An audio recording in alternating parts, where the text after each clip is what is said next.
Good morning class. Shrideep Chand Chaudhary Mahavidyalaya से मैं आज आपके सामने बीए फर्स्ट सेमेस्टर में हमारा जो टॉपिक है वो है व्यक्तित्व के निर्धारण या कारक। ठीक है, तो आप जानते हैं निर्धारक का मतलब क्या होता है। निर्धारक वो कहलाते हैं जो किसी चीज की उत्पत्ति का कारण होते हैं, एक तरीके से कारण समझ लो। ठीक है, जो किसी चीज को शुरू करने का कारण होते हैं तो उसे हम निर्धारक कह सकते हैं। ठीक है, और निर्धारक या कारक बात एक ही है। अगर क्वेश्चन में आपसे पूछा जाए कि व्यक्तित्व के कारक बताइए तो भी आंसर यही होगा, और अगर व्यक्तित्व के निर्धारक पूछा जाए तो भी आंसर यही होगा। तो यहाँ पे दो प्रकार के निर्धारक बताए गए हैं। पहला है जैविक कारक और दूसरा है वातावरण कारक। जैविक कारक वो कारक कहलाते हैं जो हमें जन्म से प्राप्त होते हैं। ठीक है, हमारे शरीर में, हमारे मस्तिष्क में, हमारे पूरे बॉडी के अंग अंग के न्यूरॉन में जो चीजें सम्मिलित हैं वो हमारे जैविक कारक कहलाती हैं। उन्हीं की वजह से हम कार्य भी करते हैं। तो इसमें एक लाइन लिखिए जरा, इसमें जैविक कारक में एक लाइन लिखो, केवल एक ही लाइन लिखनी है।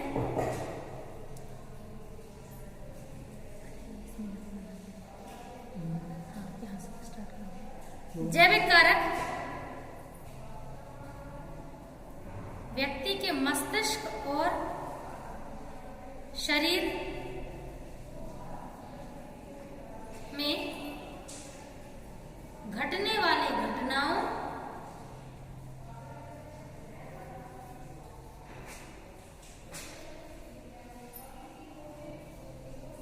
कहलाती हैं, घटनाएं कहलाती हैं। बस ठीक है, तो अपन देख लो, बॉडी कोई काम कर रही है या ब्रेन कोई काम कर रहा है, तो उसमें काम क्या चल रहा है, सेल्स का। उसको आप कंट्रोल तो कर नहीं पाओगे। जैसे किसी की हाइट बढ़ती है, क्या उसकी हाइट को रोक सकते हो? जैविक कारक है, नहीं रोक पाओगे। किसी की आंखों का कलर मान लो ग्रे है, तो क्या ब्राउन कर सकते हो? हो ही नहीं सकता, क्योंकि वो जैविक है। जो चीजें फिक्स हैं, जो आपको आपके माता पिता से मिली है, उन्हें कभी नहीं बदल सकते अपन। ठीक है, तो इसमें है पहला कारण लिखिए आनुवांशिकता। तो आनुवांशिकता में अपन को क्या लिखना है, लिखो, माता पिता से मिलने वाले गुणों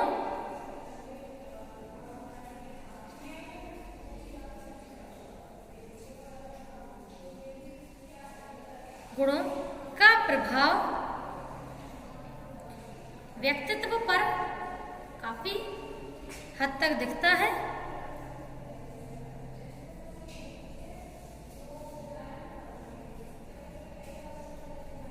यह हम जुड़वा बच्चों से समझ सकते हैं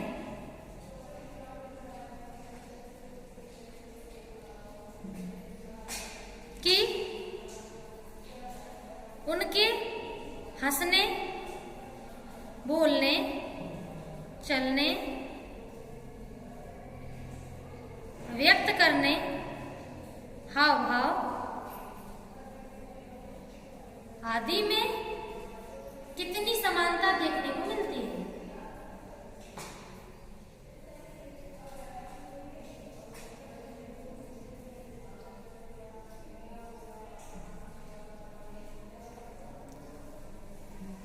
तुम लोग समझ के देखो बेटा, दो जुड़वा बच्चे हैं जो एक जैसे दिखते हैं। आपने देखा होगा वो बोलते हैं तो उनकी आवाज एक जैसी होती है ना। चलते हैं तो चलने का तरीका सेम होता है, जो एक जैसे जुड़वा होते हैं। और सेम जेंडर के भी होते हैं, जो एक जैसे जुड़वा होते हैं वो एक ही जेंडर के बच्चे होते हैं। जो अपोजिट जुड़वा होते हैं ना, कि एक समय में होते हैं लेकिन वो अलग अलग अणुओं से बनते हैं। जो एक जैसे दिखने वाले जुड़वा होते हैं वो एक ही अणु से बनते हैं, और एक अणु दो में डिवाइड हो जाता है। एक अणु कितने में डिवाइड हो जाता है? उसे हम बोलते हैं एक जैसे दिखने वाले जुड़वा। इंग्लिश में बोलते हैं आइडेंटिकल ट्विंस। ठीक है, आइडेंटिकल कौन होता है? जो एक जैसे बिल्कुल एकदम ऐसे हों, ये एक जैसे हो बिल्कुल, ये और ये, इसमें कोई फर्क नहीं। चिक्की मिक्की को देखा है, वो आइडेंटिकल ट्विंस है ना। वो कहती है कि मेरा तो मुझे पता है, इसका मुझे पता नहीं, है ना। तो ये है, तो वो कौन है? अब आप देखो, उनकी आवाज एक जैसी है, उनके बोलने का तरीका सेम है, चलने का तरीका सेम है, पसंद भी सेम है उन लोगों की। ठीक है, और उनके हाव भाव, फेशियल एक्सप्रेशन सब कुछ है ना। ये प्रमाण है आपका कि आपके जो जीन्स हैं वो आपका निर्धारण करते हैं। प्रमाण मिल गया ना। दोनों सेम जीन्स से बने और एक जैसे हैं। तो इसका मतलब है कि वास्तव में जीन्स ही है जो हमारे शारीरिक मानसिक गठन में बहुत इंपॉर्टेंट रोल प्ले करते हैं। ठीक है, पहला हो गया। दूसरा लिखो शारीरिक गठन व शारीरिक स्वास्थ्य।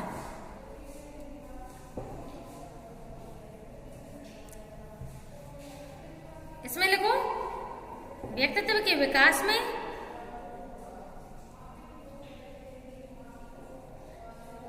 व्यक्ति का शारीरिक गठन, गठन समझते हो? गठन मतलब बॉडी का रूप रंग, मतलब हाथ कितने मोटे हैं, पैर कितने अच्छे हैं, पैरों का कलर कितना सुंदर, ये होता है शारीरिक गठन। ठीक है, शारीरिक गठन और या शारीरिक स्वास्थ्य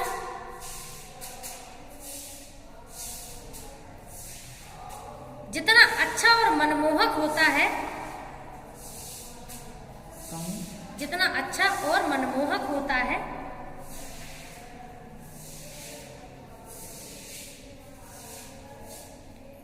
उनके अंदर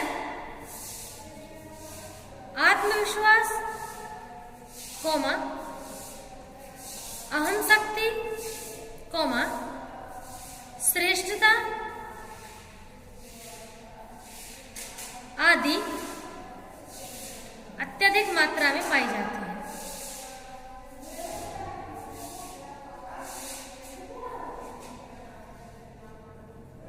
देखो इसके कहने का मतलब ये है बेटा कि आपने देखा होगा जो लोग सुंदर होते हैं वो कहीं पे भी अपनी बात रखने निकल लेते हैं, उनमें डर नहीं लगता है। ऐसा क्यों होता है, सोचा है?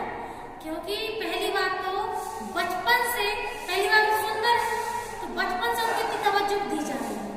सभी लोग कहते हैं, रिश्तेदार आए तो खिलाने लगते हैं, पड़ोसी आए तो वो पास बुलाते हैं, तो ये उनको बचपन से एहसास दिलाया गया है कि आप एक्सेप्टेबल हैं, आप कहीं पे भी चले जाएंगे, आपको कोई मना नहीं कर सकता किसी चीज के लिए। तो ये उनके अंदर बैठ चुका है ये चीज। तो अब चूंकि वो बहुत सुंदर भी है तो आप ये देख लीजिए कितनी भी क्रिटिकल सिचुएशन हो वो अपनी बात रखने चले जाते हैं। पता है कि उनमें झिझक नहीं होती है, बचपन से ही उनको एक्सेप्टेबल व्यवहार मिला है। मतलब ऐसे कि हाँ आपको हम स्वीकार करते हैं, एक्सेप्टेबल व्यवहार मतलब स्वीकारपूर्ण व्यवहार, तो वो उनको मिला हुआ है तो उनको वैसे ही टेंशन नहीं होती है। तो उनके अंदर आत्मविश्वास बहुत होता है, बहुत। जो लोग एक तरीके से बाकी लोगों की अपेक्षा कम सुंदर होते हैं या फिर उनका शारीरिक स्वास्थ्य उतना अच्छा नहीं होता है तो उनको थोड़ी झिझक होती है। पहली बात शुरू से लोगों ने उतना उनको ट्रीट अच्छे से किया नहीं है, और दूसरा अगर ट्रीट भी थोड़ा बहुत ठीक ठाक किया हो लेकिन फिर भी उनके अंदर खुद से ही एक वो होता है झिझक कि वो अपनी बात जल्दी नहीं रख पाते। होता है बेटा, सबने महसूस किया होगा, हमने भी किया है। ठीक है, अब लिखो अगला। अच्छा इसमें एक लाइन और लिख लो, नहीं लिखो, रहने दो। हाँ, तीसरी हेडिंग कौन सी अपनी? अंतःस्रावी ग्रंथि है ना। लिखो हमारे शरीर में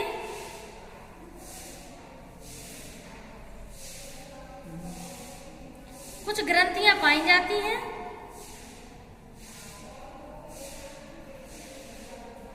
जिनमें से कुछ हार्मोन्स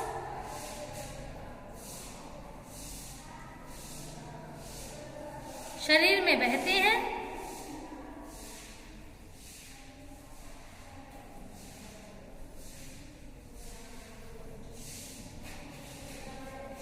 और अलग अलग क्रियाओं को प्रभावित करते हैं।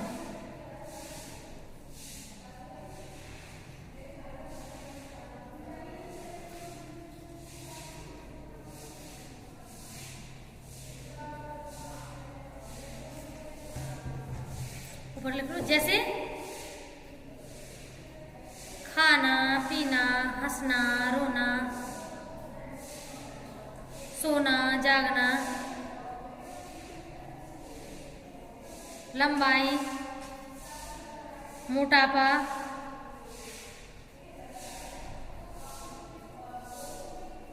आदि। ठीक है, सोचना वगैरह भी लिख सकते हो इसमें, कोई दिक्कत नहीं है, आप तो कुछ भी लिख सकते हो इसमें। सोचना समझना ये सब कुछ भी इसमें ही आता है। ठीक है, तो ये आगे है। तो बहुत सारी जितनी अपन की क्रियाएं होती है, चाहे वो शरीर को बाहर से दिखाएं कि अपन की आंखों का कलर कैसा है, बालों का कलर कैसा है, उंगलियां और हाथों पैरों का सुंदरता कितनी है, बॉडी स्ट्रक्चर कैसा है, दुबले हैं, छोटे हैं, लंबे हैं, मोटे हैं, ये डिसाइड बाहरी है, तो ये भी ग्रंथियां करती हैं। और जो आंतरिक होता है जैसे सोचना, समझना, भूख, नींद, क्रोध, ठीक है, और क्या बोलते हैं मोटिवेशन, बुद्धि, ये सब कुछ ये आंतरिक क्रियाएं हैं, ये भी ग्रंथियां कंट्रोल करती हैं। अब ग्रंथियां कितनी होती हैं पता है? बहुत सारी ग्रंथियां हैं। जैसे अगर नाम लिखना हो तो नाम लिखो ग्रंथियों के नाम, बस ऊपर ही लिख लो, जगह है,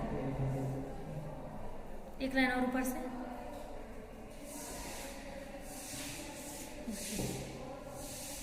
ग्रंथियों के नाम लिखो, जैसे पीयूष, कॉमा पीनल, पीयूष comma pineal, comma thyroid, thyroid, हाँ गले में होती है ग्रंथि, हाँ, comma parathyroid, comma adrenal, adrenal, ए डा में रा की नीचे से लगाओ और हाँ बड़ी की डी की, एड्रीनल, कॉमा पेनक्रियास, आगे लिख लो, थोड़ा सा जगह बनाओ उसको, पेनक्रियास और छोड़ो पेनक्रियास, और अपना क्या हो लास्ट है इयन ग्रंथि।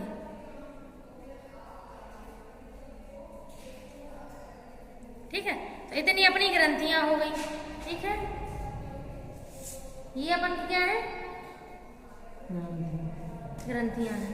अब आ जाओ तंत्रिका तंत्र पे। ग्रंथियां समझ में आई?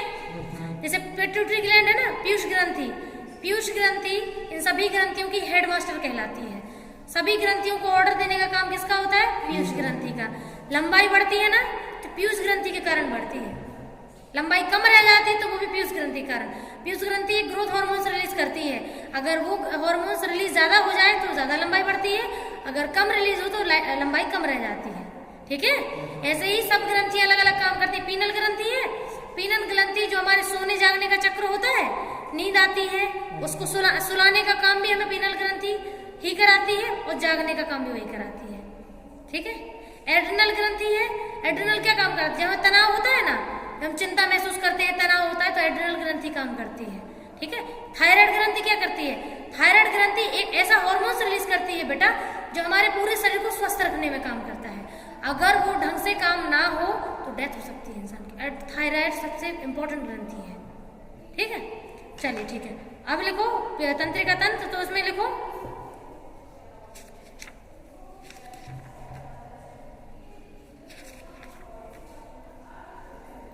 व्यक्ति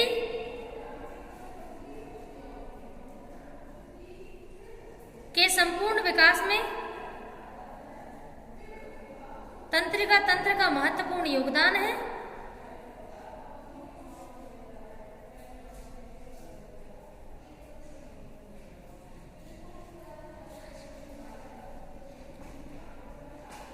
व्यक्ति के बॉडी और मतलब शरीर और मस्तिष्क में न्यूरॉन का जाल सा बिछा है,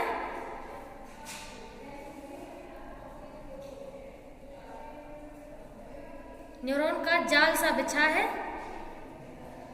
जो बाहरी सूचनाओं को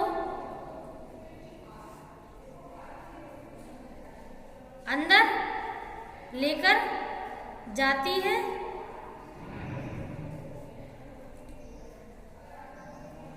और क्रिया होती है।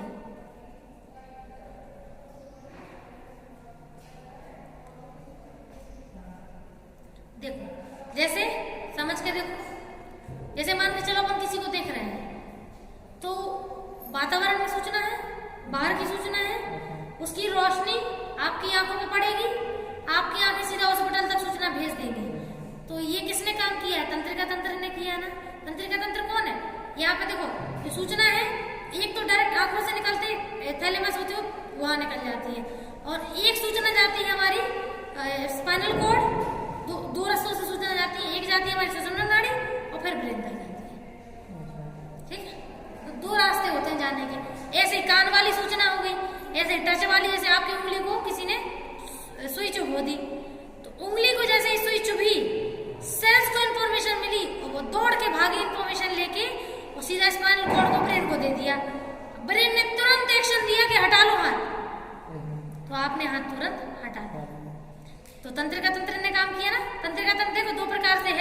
एक तो हमारा ये पूरा शरीर पीएनएस कहलाता है, और जो हमारा ब्रेन और स्पाइनल कॉर्ड क्या कहलाता है, सीएनएस, सेंट्रल नर्वस सिस्टम और पेरिफेरल नर्वस सिस्टम। लिखने की इतनी जरूरत नहीं क्योंकि वो सिलेबस में भी है नहीं, बस समझ लो, ठीक है। तो सीएनएस और पीएनएस दो सिस्टम होते हैं जो इंफॉर्मेशन को, जैसे ये ब्रेन है और ये स्पाइनल कॉर्ड है, ये दोनों कहने को दो भाग हैं लेकिन एक ही भाग है। क्यों एक है? क्योंकि जो हमारा स्पाइनल कॉर्ड होती है ये हमारी बॉडी की कोई भी एरिया की इंफॉर्मेशन हो, चाहे पैर की हो, टांग की हो, हाथ की हो, नाखून की हो, किसी भी जगह की इंफॉर्मेशन हो, वो सबसे पहले सीधी कहाँ जाती है, सुषुम्ना नाड़ी, पीछे स्पाइनल कॉर्ड, रीढ़ की हड्डी के अंदर स्पाइनल कॉर्ड होती है। रीढ़ की हड्डी स्पाइनल कॉर्ड नहीं कहलाती है। रीढ़ की हड्डी तो एक हड्डी है जो स्पाइनल कॉर्ड को ढक के रखती है। अगर वो नहीं ढकेगी तो स्पाइनल कॉर्ड तुरंत मर सकती है। जैसे ब्रेन है, ब्रेन खोपड़ी से क्यों ढका हुआ, सोचा है कभी? क्योंकि ब्रेन इतना सॉफ्ट है बेटा कि अगर एक पिन भी चुभ गई ना तो तुरंत डेथ हो जाएगी व्यक्ति की, इसीलिए। तो रीढ़ की हड्डी सुषुम्ना नाड़ी नहीं होती है, रीढ़ की हड्डी होती है। जैसे आप लोग वर्टिब्रा बोलते हैं, स्पाइनल कॉर्ड को सुषुम्ना नाड़ी बोलते हैं, जो बहुत ही सॉफ्ट होती है, एकदम ऐसी लटकी हुई होती है। फिर उस तक इंफॉर्मेशन जाती है, फिर वो देती है ब्रेन को। समझ में आ गई? बस ये तंत्रिका तंत्र है पूरा, ये तंत्रिका तंत्र तो है। अपन ये स्किन हटा दो, स्किन हटाने के बाद जो अपन को पूरा जाल दिखेगा वो तंत्रिका तंत्र है, ठीक है। चलो अब लिखो, अपन का है वातावरण कारक। तो वातावरण कारक में एक लाइन लिखो,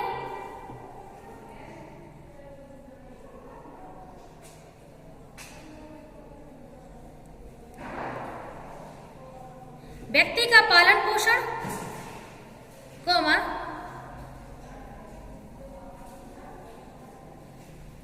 सांस्कृतिक, सामाजिक और आर्थिक विकास उसके वातावरण से होता है।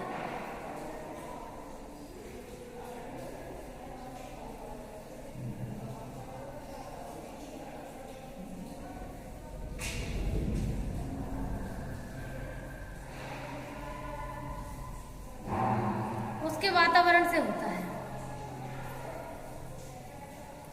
जन्म के बाद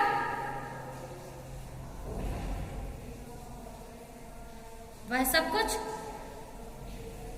वातावरण से सीखता है।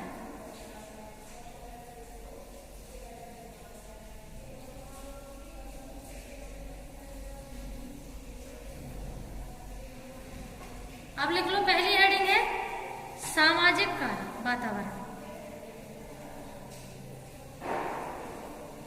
व्यक्ति जन्म से मृत्यु तक समाज में रहता है।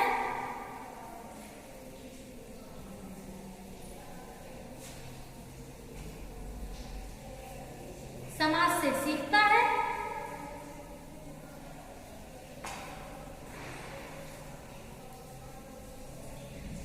अलग अलग व्यक्तियों से अंतःक्रिया करता है।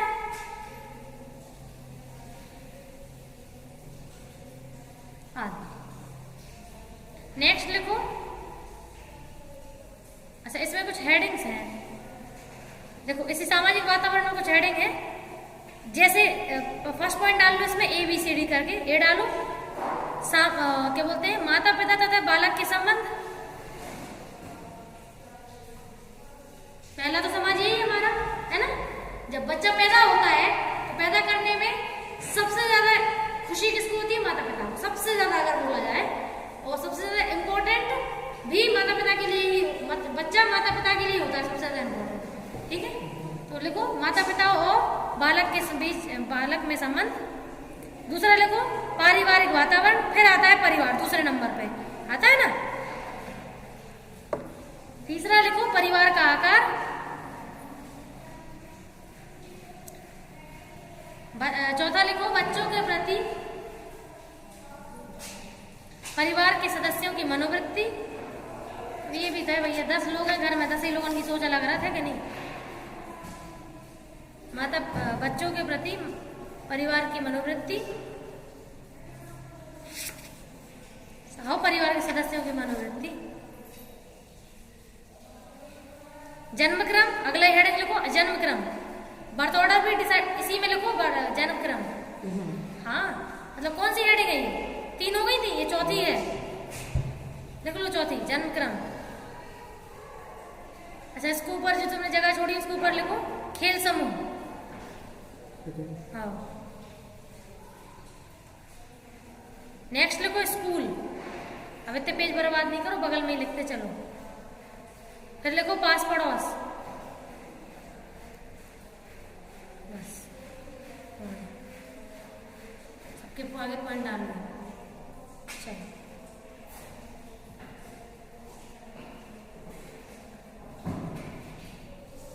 पास पड़ोस अलग है।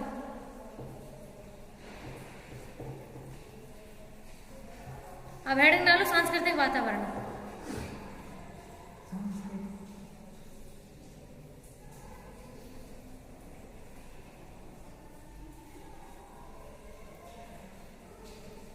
व्यक्ति के परिवार में कुछ संस्कृतियां और रीति रिवाज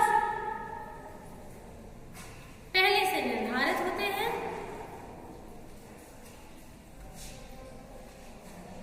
जिन्हें वह अगली पीढ़ी तक स्थानांतरित करता है।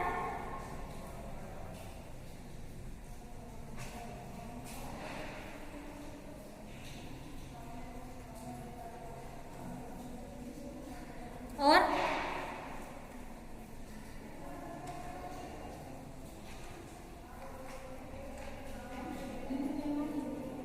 छोटी बहन और उन संस्कृतियों के आधार पर बच्चों में संस्कार प्रदान करता है। संस्कार का मतलब होता है अच्छे गुण, सही ज्ञान, है ना।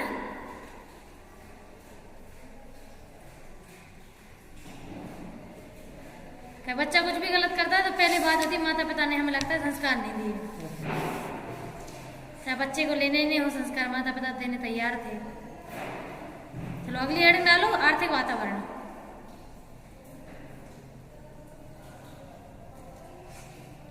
बच्चे के विकास में केवल सामाजिक वातावरण ही नहीं बल्कि